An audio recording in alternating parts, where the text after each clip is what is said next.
Okay. Hey, everybody. I'm John Cummings, the CEO of BodySite.com. As many of you know, BodySite is a remote patient care and education platform that helps thousands of health and wellness providers educate, guide, and monitor patients outside the four walls of the clinic. We're really excited today to introduce our Wednesday webinar with Audrey Neff, the Director of Marketing at PatientNow. Audrey is going to present marketing and management strategies for success to scale the modern anti-aging clinic. As many of you may already know, PatientNow provides the medical aesthetic industry's leading integrated solution in EMR, practice management, digital marketing, CRM, and photo management, serving over 3,000 elective medical practices worldwide. And Audrey, on her behalf, contributes continuing medical education, or CME, throughout the industry, and is a faculty speaker for numerous associations and conferences across the U.S., including the American Academy of Anti-Aging Medicine, or A4M, the Age Management Medicine Group, or AMMG, and the American Society of Aesthetic Plastic Surgery, among others, and probably about 15 more. Now, while the larger part of PatientNow's focus is in the aesthetic industry, they have a very large footprint in functional medicine as well, and the principles that she's going to address today are going to be applicable to just about any practice in the broader space of anti-aging medicine. So we're very happy to have Audrey and PatientNow come to speak with us today, and Audrey, you can take it from here. Great. First of all, thank you for the introduction, John, and thank you for giving me this opportunity. Very excited to spend some time with you guys today. I'm so happy Wednesday. Very grateful to be here. I'm going to share my screen. Share. Yep, looks good.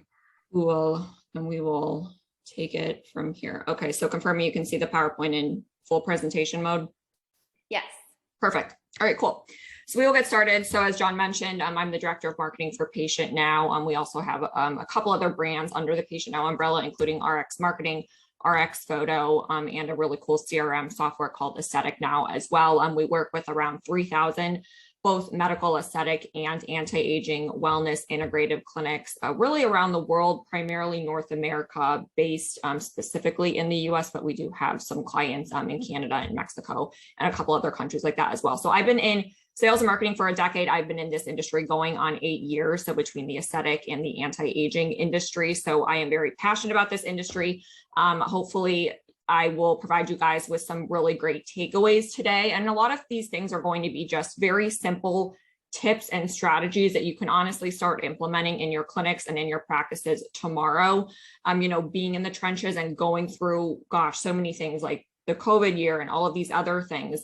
We were in the trenches with our clients. So we learned a lot of lessons, and I'm just very grateful to kind of have this opportunity today with you guys. So a couple of things, and this is I recently spoke at the A4M event as well. And this was a very similar presentation I gave at their pre-con business track. We had a ton of great feedback. So I'm excited to have the opportunity to share this again with you guys today. It's going to be an educational approach. So first, let's set the stage why we can't neglect sales and marketing. So we're going to be talking about marketing tactics as well as management tactics, and specifically practice management tactics, right?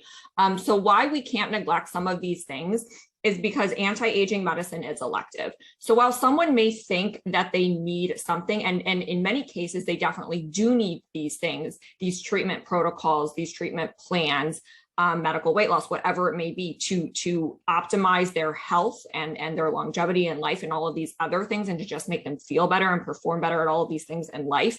We also need to keep in mind that anti-aging medicine is elective. So there's very few of us who are going to be using insurance billing in our practice, right? So it's cash-based direct pay medicine where the consumer has a choice.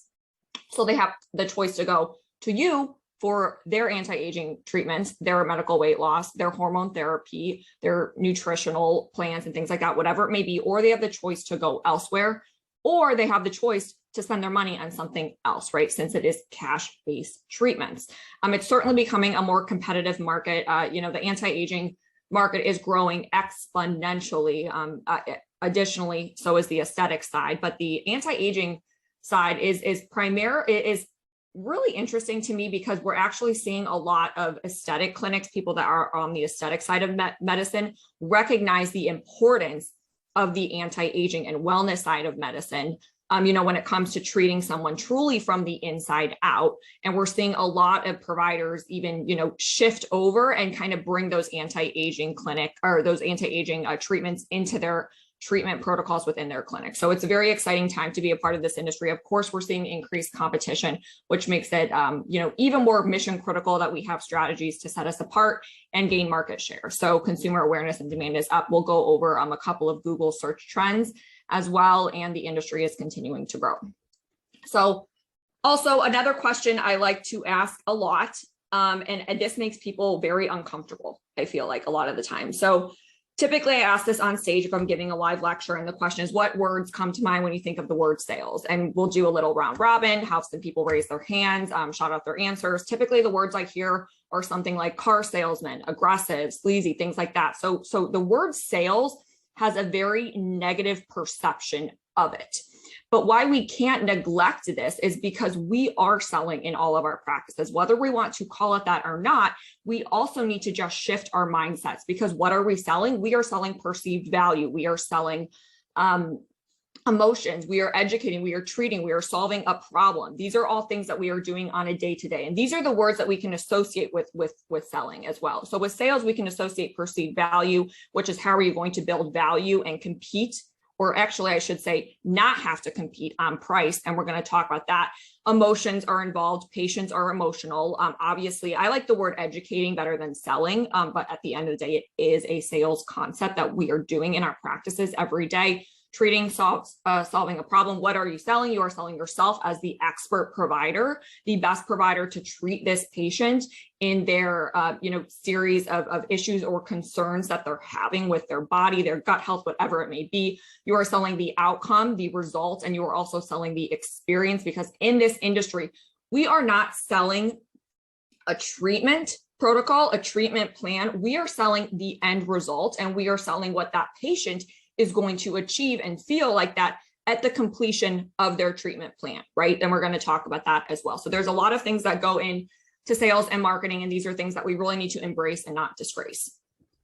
So how do you get from where you are today to where you want to be? So when we talk about growing and scaling our clinics, whether you are in startup mode, whether you've been open a couple of years, whether you're looking to grow, or whether you've kind of been growing the last couple of years, and now you decide that you really want to scale your practice, and whatever your end goal is, whether it's you want to build up your practice, scale it, and sell it, or whether you want to retire and pass your practice, maybe down to a family member who is a practitioner, whatever your end goal is, these are all things that we need to think about.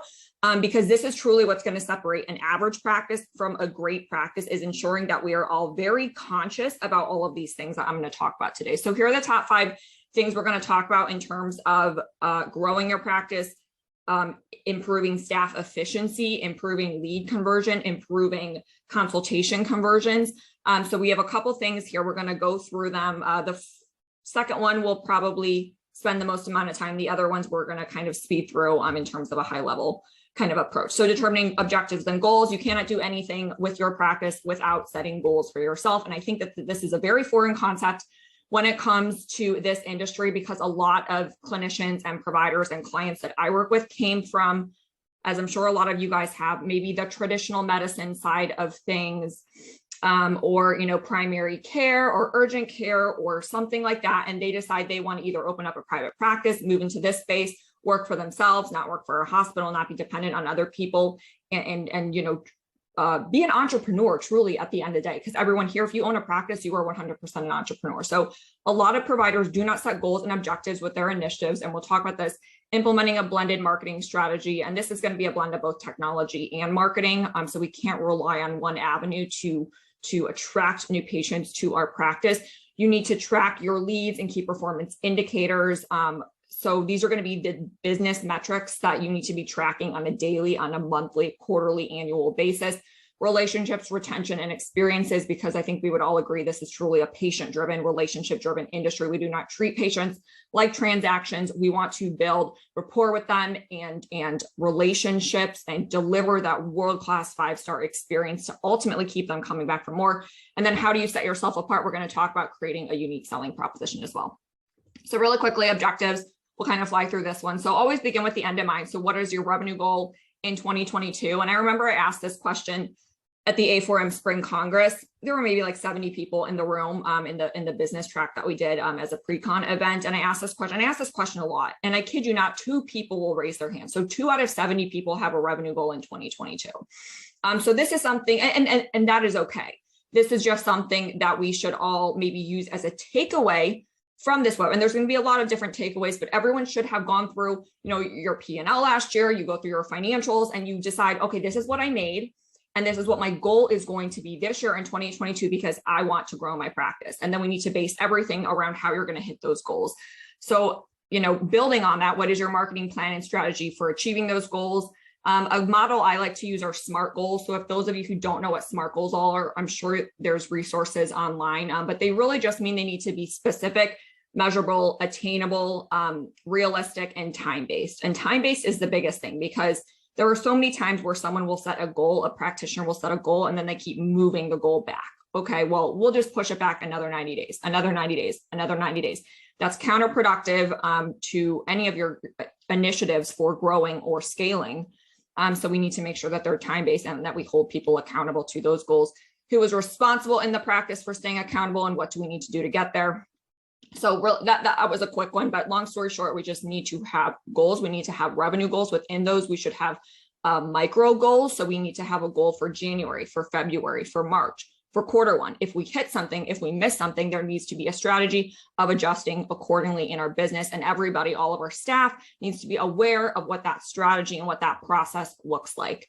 Implementing a blended marketing strategy. So before we move on, what is the most important part of a marketing strategy? And I also ask this question a lot, and people will raise their hand and say your brand, your persona, your social media, whatever it may be. And while all of those things are certainly, 100% right, at the end of the day, all of these things are driven by one thing, which is you, right? So it's your leadership, the way that you lead and manage your people. If you were the one responsible for the growth of your practice, your priorities, your people, processes. And I would also add, that the tools, technology, and software that you choose to use, because software is something that can help scale a business. Using spreadsheets and paper charts is not a scalable solution. So in this industry, there are only 2 ways you can actually acquire a new patient. The first is you have a new entrance into the market, which means they've never done any type of elective anti-aging treatment in their life, and you capture them before your competition captures them. And then the second way is you steal them. So you steal them from the provider down the road or another practice in your local market. And if someone is thinking of leaving their current provider, where do you think that they are probably going to go to research to find a new one? I think we would all agree it's 100% the internet. So lots of clutter on the internet. It can definitely be very overwhelming when we talk about digital marketing and how we're going to acquire new patients. We're going to kind of unpack at a high level 3 of these components today. So of course you have email marketing. We're not going to talk a ton about that. Of course you have your organic search, your Google results, your PPC, whatever it may be. We're going to talk about organic today. So how do you get ranked essentially for free? So without paying Google on the first page, the majority of consumers do not go past page 1. So if you're not showing up, you are hurting yourself, because in the eyes of the potential patient opportunity, they perceive that you do not exist. Social media, we can't neglect social media. We'll touch a little on that. And then of course we need to be mindful of how our websites are set up as well, because our sites can lose us a lot of money if they're not built the right way in terms of maximum patient conversion. So true or false, 93% of online experiences begin with a search engine such as Google. This is 100% true. We are in a very, very Google-driven world right now. So the psychology of the modern elective medical consumer, they demand that you're easy to find online. They expect 5-star service. They want to trust in the provider, and they expect and trust in a good result. And they also expect to be educated, right? They don't know all of these things. While they are very educated consumers now, because people have the internet at their fingertips and they do a ton of research, they're also coming to you because you are the expert, and they are expecting you to tell them what they need to do. And a lot of times, more so on the aesthetic side than this side, the patient comes in and demands, I want a syringe of filler here, 50 per units of Botox here. And a lot of times the providers say, okay, if that's what you want, that's what we'll give you, instead of sitting them down, spending a 45-minute consultation with them, listening to their concerns, creating a comprehensive treatment plan, building value with them, selling perceived value. It really goes a long way, and it's not treating people like transactions. So they're coming to you to for education and for you guys to tell them what their treatment plan should be. A couple of Google search trends. All in all, search volume is up in the anti-aging market, which is so exciting for all of us. So hormone therapy, PRP, BHRT, weight loss treatment, fat reduction, microneedling. We had a couple of aesthetic ones in here, lip filler, crow's feet wrinkles. So all of these search terms reached a 12-month high. So their peak in search volume in the first quarter of 2022. And I'm very curious to see what the second quarter brings. I have to go back and kind of go through that data, but this is very exciting for all of us. So a couple of things we're going to touch on today. In terms of your Google My Business profile, and everyone should have a Google My Business profile. If you don't, I would put this on your list of to-dos. It does not take a ton of time to set up. Everyone should have an optimized Google My Business profile. So when someone is searching locally, they are able to view this, and the majority of potential patient opportunities will be searching for a local provider, not a provider in a different state, maybe sometimes. Reviews, make sure you have a strategy in place for how you're going to solicit reviews from your amazingly happy patients. They should be current and consistent. So if someone is looking at your reviews, and the majority of patients, I believe the statistic is 95% now, read reviews in this industry. So it's something that we need to make sure that we be proactive with and not reactive with. So we need to make sure we have consistent ways to gather reviews. There are great ways to go about this. For instance, at PatientNow, we have an integration in our CRM with Swell, and it's a great tool that's built into our software that helps providers solicit reviews at a much easier, more convenient for patients, and it helps them, bump up their Google reviews at a very scalable and efficient way. So just having technology is a big thing that can help you, and of course having the right talk tracks in place at the practice as well. But reviews should be current and consistent. If I see a review that's 3 months old and that was the last review, that is not building trust with me as a consumer, as a potential patient opportunity. That is making me scared, and I'm going to go start reading reviews for another provider. Frequent and consistent blogging, and a keyword strategy aligned with the business goals and the reasonable person test.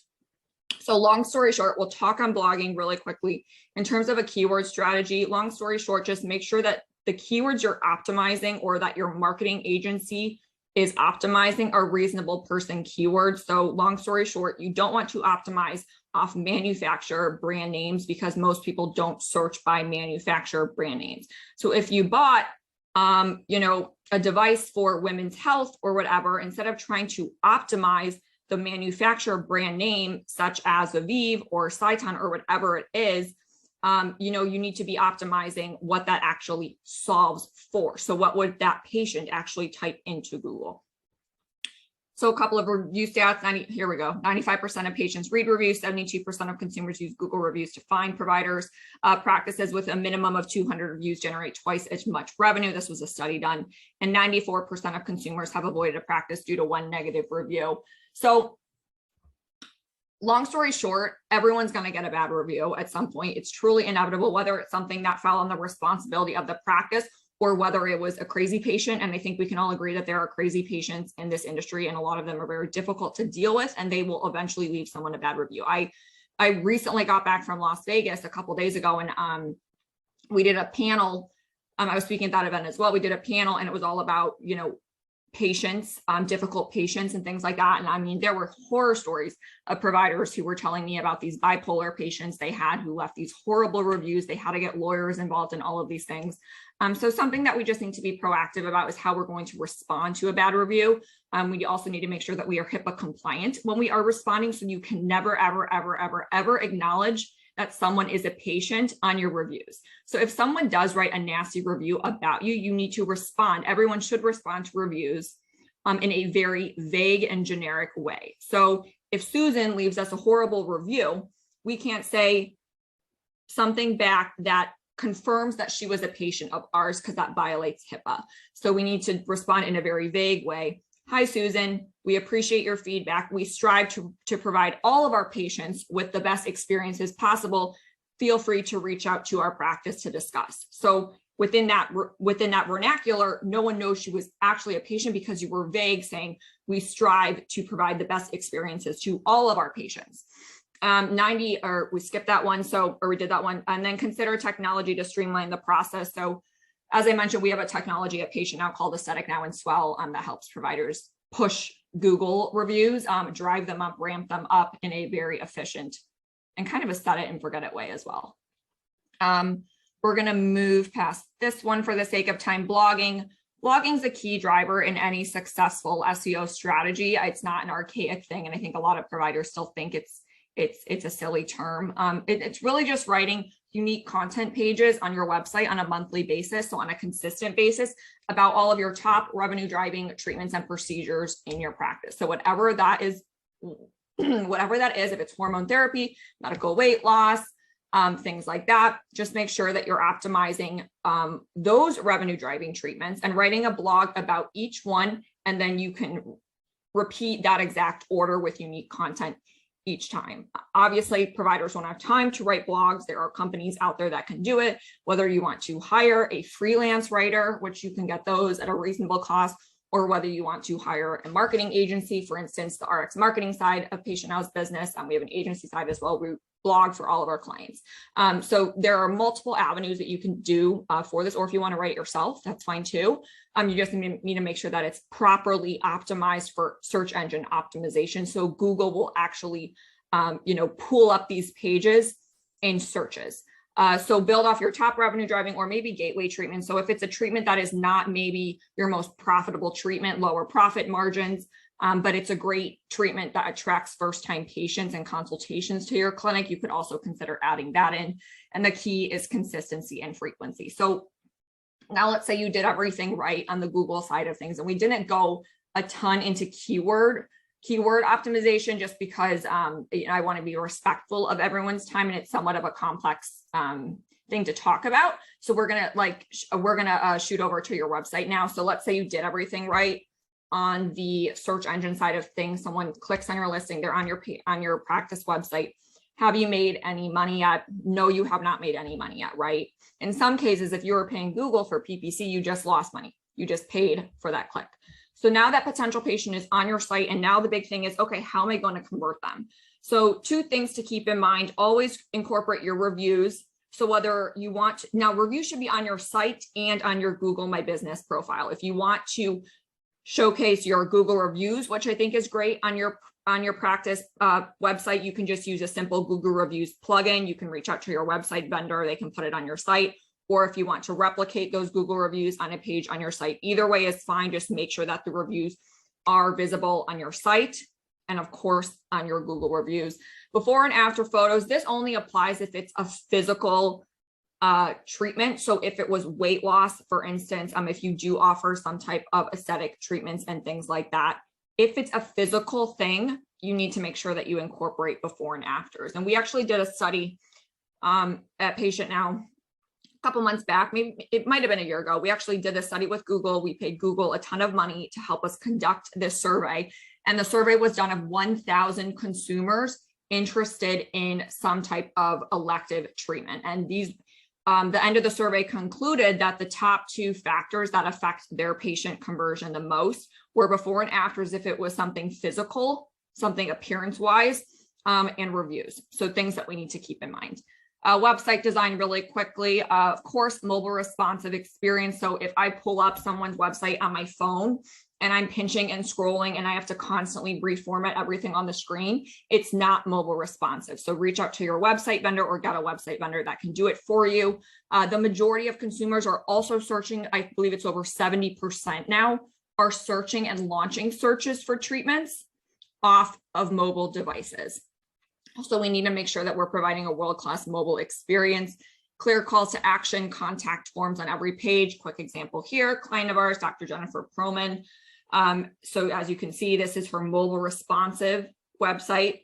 Someone scrolling, they can see the start your journey now, input your information, and then the information is going to go into a CRM system where it can then automate follow-up and alert a staff member that this person filled out a form, which is what our CRM does. So great things to think about: credential your practice and your provider. So always credential the two Ps, on your website. So why is your practice the best and why are your providers the best? Ensure all content is unique, not copied. So long story short, just don't copy and paste content. Always rewrite it in a way that is unique to your practice, because duplicate content cannot be indexed with Google. So while you think you might be helping yourself, you're actually hurting yourself. So all manufacturer third-party content just needs to be rewritten in a way that is unique to you and your practice. Landing pages for all treatment offerings. So every single treatment you have in the practice, there needs to be a landing page for that additionally offers or answers the most common frequently asked questions that a consumer might have. So maybe it's the what is it? What does it solve for? Am I a good candidate? What is the downtime? Are there any maybe barriers to entry? How do I reach out to your practice? Or is it, if it's a physical treatment, are there before and after photos? Is there maybe a couple of patient reviews? Is there a video articulating your practice's unique approach to this specific treatment protocol and why a patient should choose you over someone else? Things like that. So we need to make sure that we are always trying to convert these visitors on our website at all times. A video is very powerful as well. You don't need to hire a video crew, spend thousands of dollars, have them come in. We all have iPhones now. I just got the new one. I don't even know which one this is. It's the one with the 3, I think it's the 13, but it has the 3 lenses. I mean, the quality on this phone for video is incredible. So if I were a provider, I would buy a light ring off Amazon for 50, 75 bucks, block off some time with my team. If we want to film some patient content, of course, we would need to get the proper consents to do that. Or if we want to film some practice content, maybe we put aside some time on a Saturday, 1 hour a day, whatever it may be, archive some content to use on our website as well as social media. So a couple of things building on that. So now we're going to talk about a little bit about social media today as well. So the key is always going to be consistency and frequency. So there's really only there's 2 reasons, I should say, why social media will fail, social media marketing will fail. And it's because you either have a deficiency of execution, meaning you know what to do and you don't do it, or you have a deficiency of knowledge, meaning you just don't know what to do. And the more common one I see is a deficiency of execution, meaning the provider knows what to do or their staff member knows what to do, but they don't do it, or they started doing it and it slowly falls off the list of their priorities. Doing nothing would have been the same. The practices who truly thrive on social media are those who stay consistent and frequent all the time. They don't make excuses. They make a plan. The responsibility is dedicated to someone. They hold those people accountable and things like that. So just some easy things to think about as it relates to social media, which I know is always a very hot topic, but it also comes with a lot of confusion and excuses. The most common one being, I don't have enough time. And I understand single practitioners don't have a lot of time if you're doing everything yourself. Once you have maybe the resources to bring someone on, I think it's a great position, whether it's an intern, first-time grad, whatever it may be. And I also hear a lot of people say, and this is something I disagree with, is social media is free. It's free. It's not free because your time costs money. So I hate when people say that, because in my opinion, it is not free. You're especially in this industry, a provider's time costs money. So it is not free. Yes, you don't need to go spend money, physical money on social media unless you're doing advertising, but it's not free. It does cost time. So evaluate your target market and target platform. So whatever your demographics are, determine where they are on social media. So whether they're spending more time on Instagram or Facebook. TikTok is good. It's obviously going to be the much younger prospective patients, but it is a great thing to do because it's very easy to grow on TikTok right now, and you can duplicate those videos on Instagram as well. And Instagram and Facebook are both great platforms. Incorporate patient reviews once again into your social media. I recommend using a branded template. Canva is a great program. Canva is also integrated in our CRM software, which is really cool for practices because they can log through. There's all these pre-built templates and with their logos, the practice logos, brand colors, things like that. So always use something to make your brand streamlined, visible, consistent, clean, sleek, I would add. Content focus should be on engagement, conversion, inspiration, or education. So the big thing here is just don't post to post. post with the end in mind. So ask yourself, is my post accomplishing one of these 4 things? If it is not, I would not post it. So always keep in mind conversion, which means, is this going to convert someone into reaching out to my practice? Engagement, is this good for likes, shares, comments, inspiration? People love inspiration or aspiration. And then education, educational content is great and goes a long way as well for both existing patients and potential patients. Use real practice content versus stock. Putting a stock photo on your practice's social media is not effective, but putting real practice content, real patient content with proper consents, of course, that is effective. Patients want to see beyond the practice, who is actually in the practice, right? That's what really drives engagement and conversion on social media. And then of course we need to be tracking, managing, and measuring the results, because you cannot manage what you cannot measure. And that goes for anything as it relates to marketing and practice management. Couple of quick things. If anyone wants to take a picture of this slide, you can. Dr. Perlman, longtime client of ours, before and afters, treatment videos, patient reviews, showcase providers and treatment offerings, repurpose your content. Don't delete content, repurpose it. Signature differentiators or a branded hashtag if you want to go that extra mile. If patients are sharing their experiences, which I encourage practices to encourage patients to share their experiences, make sure that you share that. Community involvement and collaborations. You can do collaborations on Instagram specifically now, which is great. So if you want to maybe go into a collaboration with a local gym or fitness center that would have potential patients for your business, you can now do collaborations on Instagram at no cost. It's great so that your content gets featured on the, let's say it's an upscale fitness center, on their social media platforms, or you can go into a post together and it gets shared on both businesses' news feeds. So you get exposure to another database of social media followers. And if it's a local gym, you know that most of those people are most likely of a certain age and in your same local market and could potentially be a great candidate for hormone therapy or whatever it may be. So some great things to keep in mind. Avoid getting hung up on the perfect post. People spend so much time being like, should I post this? Should I not? Trying to fix every little thing. Just post it. Real, authentic content wins at the end of the day. And nobody is going to look as closely as you are. So don't let perfect get in the way of good. Just post it. Unless, of course, it doesn't accomplish one of those 4 things. So next, as we kind of move on here, if you could gather 2 pieces of information from a potential patient who's calling you. So let's say you did everything right on the marketing front, and now someone calls your practice.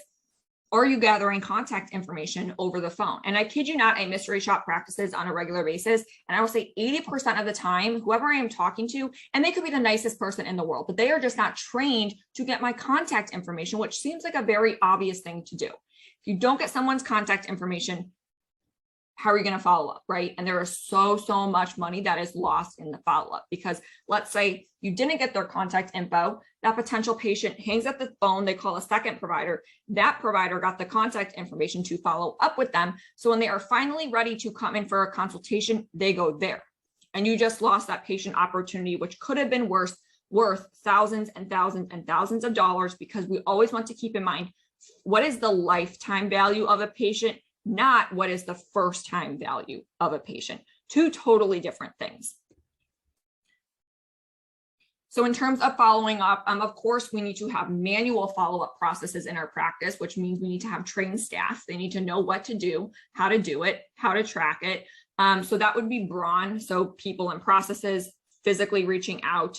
Of course, it's harder to implement because it requires that extra training. And then brain is the other type of tactic for automated follow-ups, which would be deployed and executed through a CRM system, such as we have one called PatientNow. So someone reaches out on your site, it goes into the software, and automation is triggered to reach out to this patient opportunity, letting them know we received their inquiry, someone will be reaching out very soon. And then maybe if we do reach out and they weren't interested, do we have some nurturing campaigns going out to Susie throughout the next week, 2 weeks later, a month later, gently reminding her that we are here for her concerns, asking her to come in for a consult and talk to our providers. Next three, these are very fast. Tracking your leads and KPIs, so key performance indicators. Leads would be potential patient opportunities. What percent of practices track their leads? Less than 10%. This is very alarming to me. And there are ways that we can fix this, and we're going to kind of go through a scalable way to fix this. And once again, how much can one lost opportunity cost your practice? We want to take into consideration lifetime value, not first time value. And I do a ton of speaking. I probably have given already like 15 lectures this year at conferences. And oftentimes I'll do a roundtable or whatever it may be. And I always like to ask this question. So who tracks their leads? Nobody raises their hand. Obviously, it's shown in the most recent published report, less than 10%. So what are the roadblocks? What are the barriers that you're experiencing in your practice for why you are not tracking leads? And this is a huge profit leak. If practices can tighten up just this one little profit leak, they can improve profitability, I would say tenfold, so much. So lack of knowledge is the first thing I hear, meaning they just don't know how to do it. Lack of time, that's a common excuse.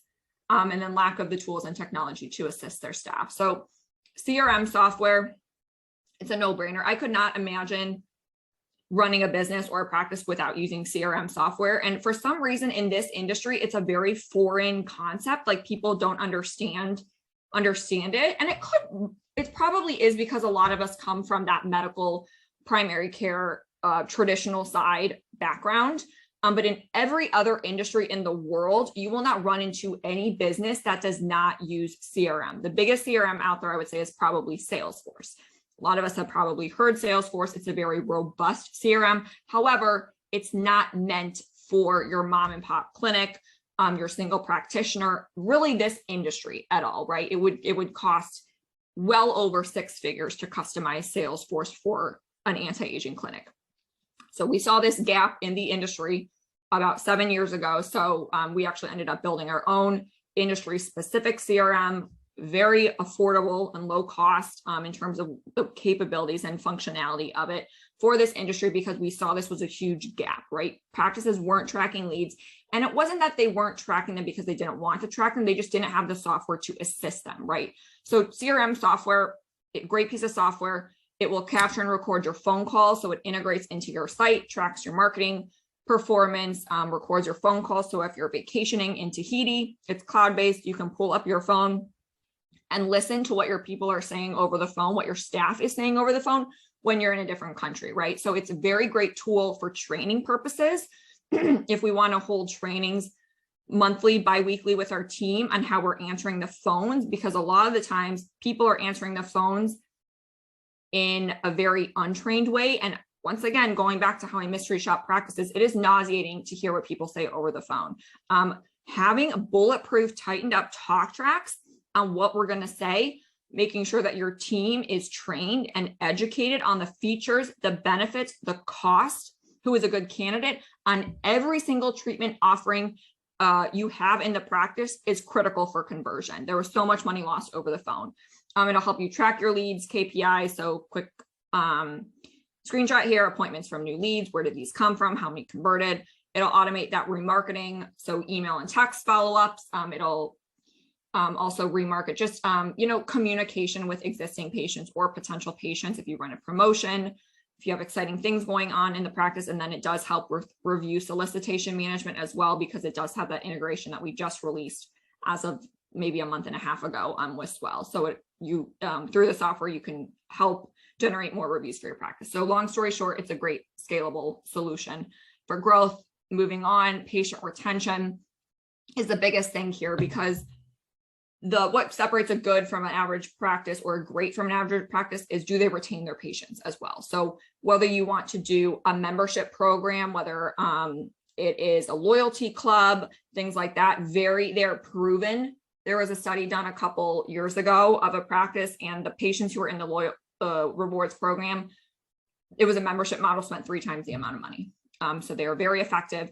Of course, all of these things in conjunction with treatment plans as well. And then making sure that your EMR software can manage membership programs for you as well. So for instance, in PatientNow, tons of practices take advantage of the integrated payments with the card on file, the text to pay, all these great things, and they run their membership programs through that. And our clients have seen huge success. So it's a very great thing to incorporate into a practice as well. And then winding down here, I believe this is the last slide or so, we always need to talk about selling the experience, right? So when we talk about selling the experience, we always need to talk about selling perceived value. So what is perceived value? So perceived value is the perceived benefit of the patient minus the cost. So if we break this down, the perceived benefit is going to be an emotional trigger, an emotional driver. So they feel like they will feel so much better about themselves, perform better sexually, maybe improve their health, whatever problems that they are having. They believe that if they get this, or they're tired all the time, whatever it may be, hormone imbalances, they believe if they complete this comprehensive treatment plan, they will feel so much better about themselves. They will be more confident. They will be healthier. Because of that, they will perform better in all aspects of their life, both personal and business. So that's the perceived benefit minus the cost. What is the treatment plan cost equals the perceived value. And the key is the perceived benefit needs to outweigh the cost. And this usually falls down into properly educating the patient during the consultation. And patients will spend more. And then winding down, what is your USP? So long story short, what's going to differentiate your practice from all the other clinics who do exactly what you do? And ultimately, I would say really a USP means, do you have a unique brand? And I ask this question a lot as well. So I'll say, okay, out of everyone who's on today's webinar, very grateful that you guys were able to spend some time with us on this Wednesday. Do you believe that you have a unique brand? And usually a couple hands go up. Some people think that they have a unique brand, some people may not, and that's okay. And the question I often ask, back is, okay, so for those of you who think you have a unique brand, if I were to come into your practice today and take every single staff member, whether it's 5 or 50, into a separate room and ask them each individually, what is your practice's unique selling proposition, or what is your brand, would they all say the exact same thing? And if you're thinking no, then I say, you know what, you're right. Your brand is unique because you are the only person who even knows what it is. So a critical thing that we need to figure out in our clinic. For those of you who do not have a unique selling proposition statement, which would be a couple of sentences that everyone should be able to articulate, I have an exercise I created last year. I'll throw my contact info on at the end, but if anyone wants the exercise, it's free. I give it out to a lot of people, and you can sit down with your staff and kind of go through creating a USP statement in your practice. So as we wind down, what do you need to do? Take the initiative, implement the strategy, dedicate the time, resources, be committed to growth. And then also hold everyone accountable as well. So what type of practice do you want to be? What do you need to do? And when would be a good time to start? And that wraps it up. So thank you guys so much. My contact info is here on the screen. Ignore the booth number thing at the bottom. That's because it was a repurposed presentation from A4M. So ignore that part. But other than that, thank you guys. That was great. And you nailed it at 12:46. We talked about 45 minutes. I was watching the time closely. If it's okay with you, before we get to any questions, I want to just reiterate a couple of points I think you covered really well. And I want to just give you some perspective for the listeners.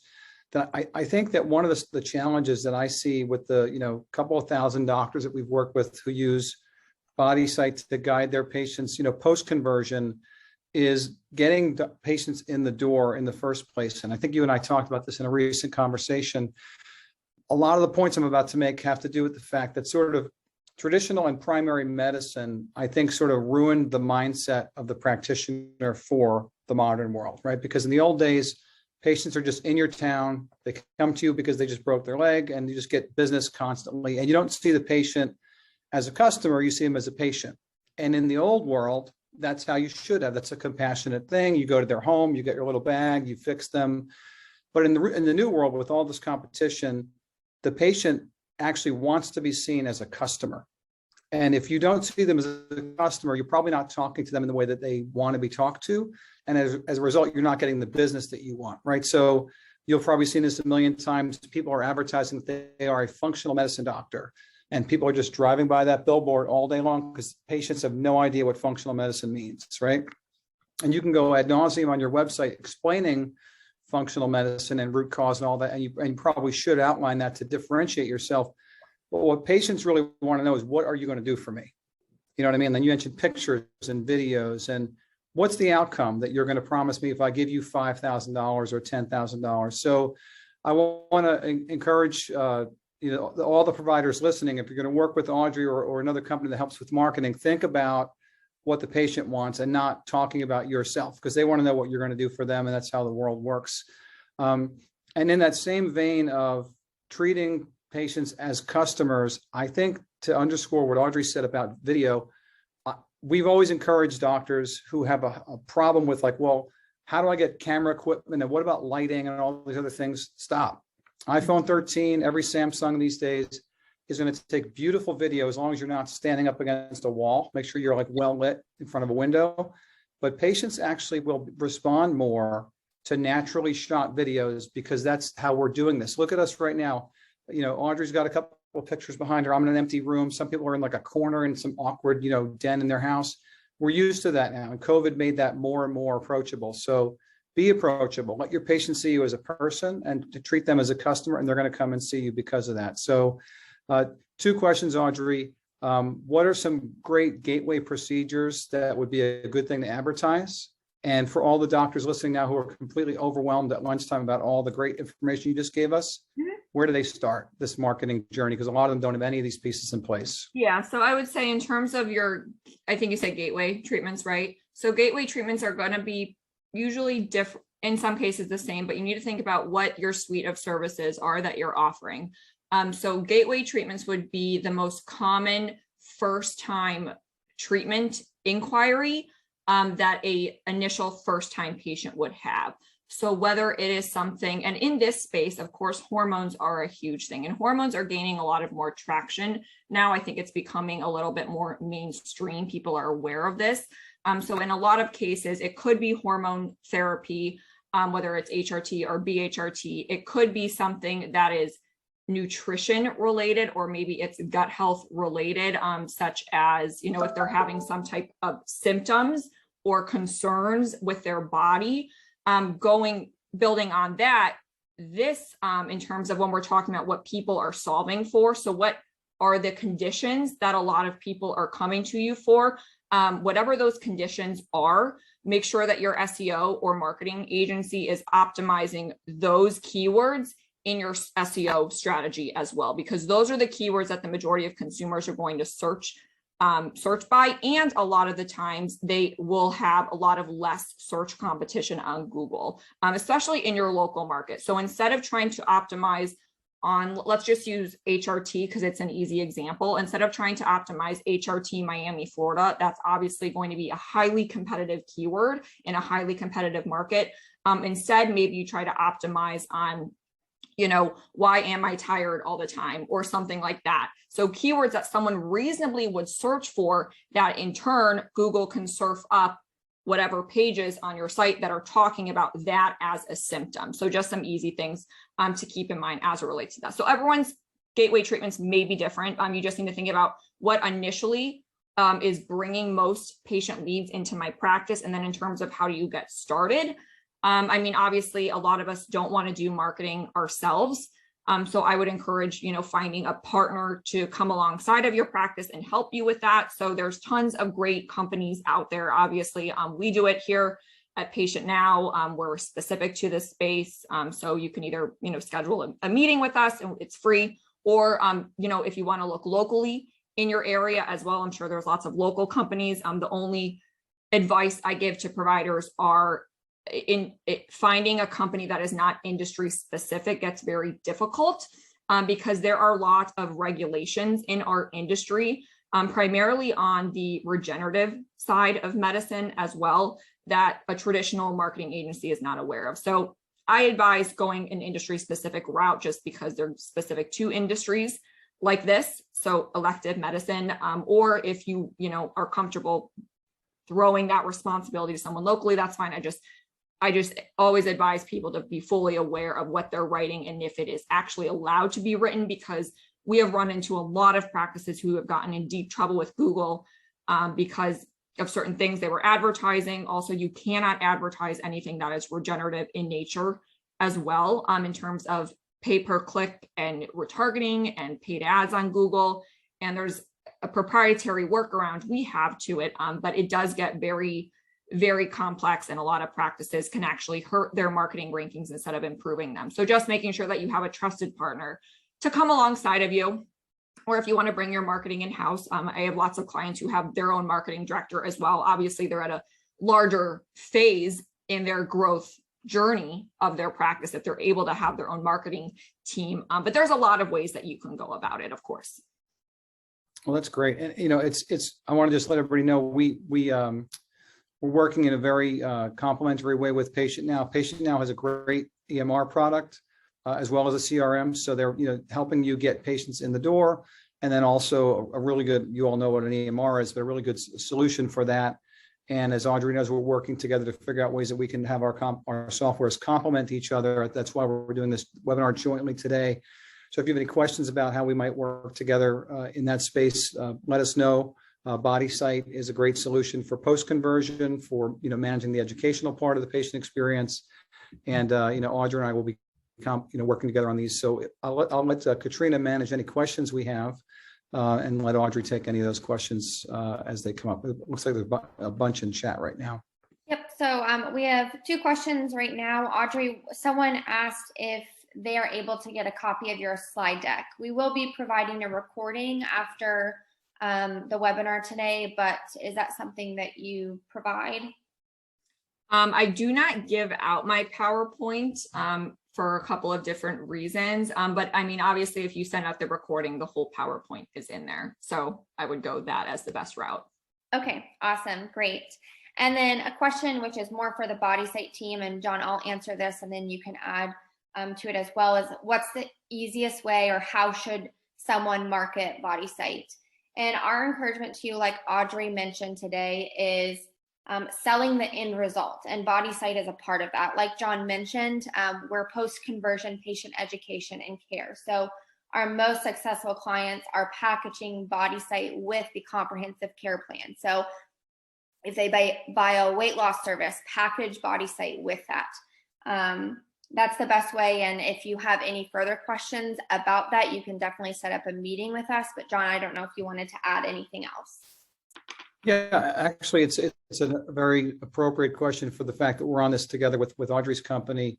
You wouldn't advertise to your prospective patient that you've got a really cool EMR. The fact that you've got a really cool EMR or a really cool CRM is what gives your practice the ability to charge more for the services that you're giving. Because when somebody follows your weight loss program in BodySite, what you're advertising is our weight loss program includes connected scale. It includes a digital program. It includes the ability for you to do a virtual visit with us, meet with us 24/7 through HIPAA compliant messaging. And whether or not you're doing that with your EMR or with BodySite, or you're educating the patient with videos through the BodySite plan that they're on, that's not what you're selling. You're selling the package and the care, and the tools like BodySite or PatientNow are what make you the coolest kid on the block. So we've had that conversation for probably about 10 years. How much do I charge for BodySite? You don't. You charge for you. You're the expert. That's why you do videos of you. That's why you talk about, how you're going to solve the patient's problem. And whether you're using cotton balls or Q-tips or scalpels or BodySite, this is just part of what makes you a valuable service provider to the patient. So that's what I would think of as use the fact that you have these great tools to embellish and enhance the offering and the price you charge for those, and your patients will respond accordingly. And also building on that really quickly, because all great points. If you have BodySite, use that as a differentiator. That's a differentiator in your practice that's going to make drive perceived value for the patient, so that you can charge more than your competitor down the road who is not doing all of these other things and that have BodySite in their practice to optimize the patient experience and ultimate outcome at the end of the treatment as well.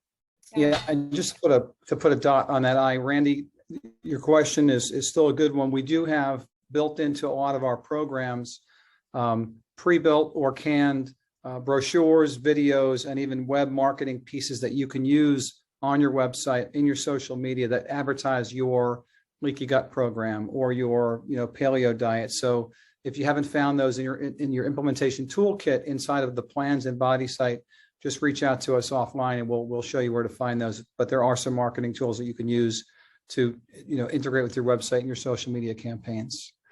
I'll let Katrina ask that last question. Yep. So a question that we just got from someone else, Audrey, is they're using a different EMR. Do you guys provide like services to transfer data from one EMR into the one that you provide with PatientNow? Yeah. So with PatientNow, and we do this on a daily basis. So we get people from other EMRs all the time, every single day. It's a simple export import action that our development team and client success team do. So this is something we do all the time. So it's not as complex as it might seem. As long as we have everything we need from the practice and their previous EMR, we can easily move the data from there into PatientNow. So it's not a difficult process. Great. All right, that concludes all of the questions for today. If you guys have any follow-up questions after the webinar, you can always email Audrey at the aneff@patientnow.com or bodysite@info@bodysite.com. And thanks again for joining us today.